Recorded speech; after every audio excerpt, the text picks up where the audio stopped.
पुत्रदा एकादशी व्रत कथा।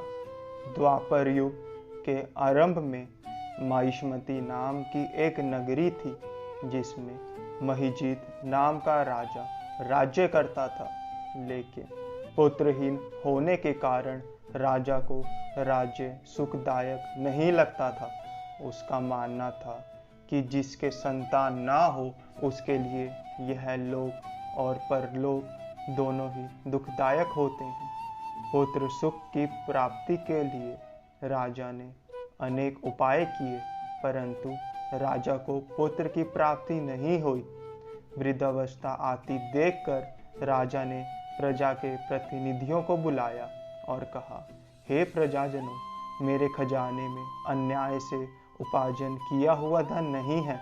ना मैंने कभी देवताओं तथा ब्राह्मणों का धन छीना है। किसी दूसरे की धरोहर भी मैंने नहीं ली। प्रजा को पुत्र के समान पालता रहा। मैं अपराधियों को पुत्र तथा बांधवों की तरह दंड देता रहा। कभी किसी से घृणा नहीं की, सबको समान माना है। सज्जनों की सदा पूजा करता हूँ। इस प्रकार धर्मयुक्त राज्य करते हुए भी मेरे पुत्र नहीं है, सो मैं अत्यंत दुख पा रहा हूँ। इसका क्या कारण है? राजा महिजीत की इस बात को विचारने के लिए मंत्री तथा प्रजा के प्रतिनिधि वन को गए। वहां बड़े बड़े ऋषि मुनियों के दर्शन किए। राजा की उत्तम कामना की पूर्ति के लिए किसी शेष तपस्वी मुनि को देखते फिरते रहे। एक आश्रम में उन्होंने एक अत्यंत वयोवृद्ध धर्म के ज्ञाता बड़े तपस्वी, परमात्मा में मन लगाए हुए निराहार, जितेंद्रिय, जितात्मा, जित क्रोध, सनातन धर्म के गृण तत्वों को जानने वाले समस्त शास्त्रों के ज्ञाता महात्मा लोमश मुनि को देखा, जिनका कल्प के व्यक्तित्व होने पर एक रोम गिरता था। सबने जाकर ऋषि को प्रणाम किया।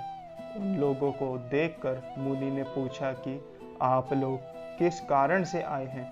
निसंदेह मैं आप लोगों का हित करूंगा। मेरा जन्म केवल दूसरों के उपकार के लिए हुआ है, इसमें संदेह मत करो। लोमश ऋषि के ऐसे वचन सुनकर सब लोग बोले, हे महर्षि, आप हमारी बात जानने में ब्रह्मा से भी अधिक समर्थ हैं। अतः आप हमारे इस संदेह को दूर कीजिए। महिष्मती पुरी का धर्मात्मा राजा महिजीत प्रजा का पुत्र के समान पालन करता है, फिर भी वह पुत्रहीन होने के कारण दुखी है। उन लोगों ने आगे कहा कि हम लोग उसकी प्रजा हैं, अतः इसके दुख से हम भी दुखी हैं। आपके दर्शन से हमें पूर्ण विश्वास है कि हमारा यह संकट अवश्य दूर हो जाएगा, क्योंकि महान पुरुषों के दर्शन मात्र से अनेक कष्ट दूर हो जाते हैं। अब आप कृपा करके राजा के पुत्र होने का उपाय बतलाएं। यह व्रता सुनकर ऋषि ने थोड़ी देर के लिए नेत्र बंद किए और राजा के पूर्व जन्म का वृतांत जानकर कहने लगे कि यह राजा पूर्व जन्म में भी निर्धन वैश्य था। निर्धन होने के कारण इसने कई बुरे कर्म किए। यह एक गांव से दूसरे गांव व्यापार करने जाया करता था। एक समय ज्येष्ठ मास के शुक्ल पक्ष की द्वादशी के दिन मध्या के समय जबकि वह 2 दिन से भूखा प्यासा था, एक जलाशय पर जल पीने गया। उसी स्थान पर एक तत्काल की ब्याई हुई प्यासी गौ जल पी रही थी। राजा ने उस प्यासी गाय को जल पीते हुए हटा दिया और स्वयं जल पीने लगा। इसलिए राजा को यह दुख सहना पड़ा। एकादशी के दिन भूखा रहने से वह राजा हुआ और प्यासी गौ को जल पीते हुए हटाने के कारण पुत्र वियोग का दुख सहना पड़ रहा है। ऐसा सुनकर सब लोग कहने लगे कि हे ऋषि, शास्त्रों में पापों का प्रायश्चित भी लिखा है, अतः जिस प्रकार राजा का यह पाप नष्ट हो जाए, आप ऐसा उपाय बताइए।